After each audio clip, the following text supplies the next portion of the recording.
LPG cylinder গ্যাসের তীব্র সংকটে চরম ভোগান্তিতে পড়ছেন ঢাকার বাইরের জেলাগুলোর সাধারণ মানুষ। চাহিদা তুলনায় সরবরাহ কম থাকার অজুহাতে কোথাও দোকান বন্ধ, আবার কোথাও নির্ধারিত দামের বাইরে বাড়তি দামে বিক্রি হচ্ছে গ্যাস। এতে বিপাকে পড়েছেন গৃহস্থালী থেকে শুরু করে হোটেল, রেস্তোরাঁ ও ক্ষুদ্র ব্যবসায়ীরা। এলপিজি সিলিন্ডারের সংকট এখন তীব্র হয়েছে জেলা শহরগুলোতেও। গত এক সপ্তাহ ধরে গ্যাস সরবরাহে যেন ধস নেমেছে মাদারীপুরে।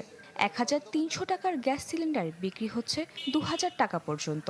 অনেক দোকানে সিলিন্ডার থাকলেও দাম বেশি হয়, কিনতে পারছেন না সাধারণ মানুষ। চিন্তায় পড়েছেন ব্যবসায়ীরাও। মাসে এক একজনের 12 থেকে 15টি গ্যাস সিলিন্ডারের প্রয়োজন হলেও গ্যাস না পাওয়ায় বন্ধ প্রায় তাদের ব্যবসা।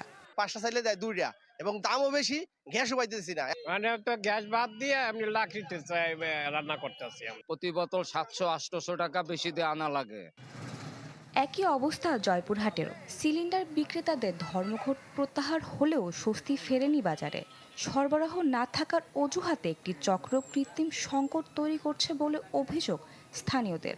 যেহেতু কোনো জায়গায় যায় পাওয়া যাচ্ছে, মিলতিছে, ভাই বলতিছে দাম বেশি। এই যে বন্ধ করে দিছে, তাহলে আমি হোটেলটা চালাবো কিভাবে? খুচরা ব্যবসায়ীদের অভিযোগ, রসিদ ছাড়া ডিলাররা বাড়তি দামে গ্যাস বিক্রি করায় বিপাকে পড়ছেন তারা। যদিও ডিলাররা বলছেন দু একটি কোম্পানি সিলিন্ডার মিললেও চাহিদার তুলনায় খুবই কম। উদ্বোধন নাই, গ্যাস গ্রাহকরা আসে ঘুরে ঘুরে যাচ্ছে। কোনো দামে আছে গ্যাস দেয়নি, আমাদের প্রতিষ্ঠান বন্ধ, আমরা বন্ধ করে রাখছি। এলপি গ্যাস সোসাইটির নেতাদের অভিযোগ, সরবরাহ সংকটের সুযোগ নিচ্ছেন কেউ কেউ। ব্যবস্থা নিতে হবে তাদের বিরুদ্ধে। কিছু কিছু অসাধু ব্যবসায়ী যদি এরকম কোনো কর্মকাণ্ড করে থাকে, তাদেরকে অবশ্যই আইনের আওতায় আনতে হবে। যারা কৃত্রিম সংকট সৃষ্টি করছেন তাদের বিরুদ্ধে আইনি ব্যবস্থা নেওয়ার হুঁশিয়ারি দিয়েছেন জেলা প্রশাসক।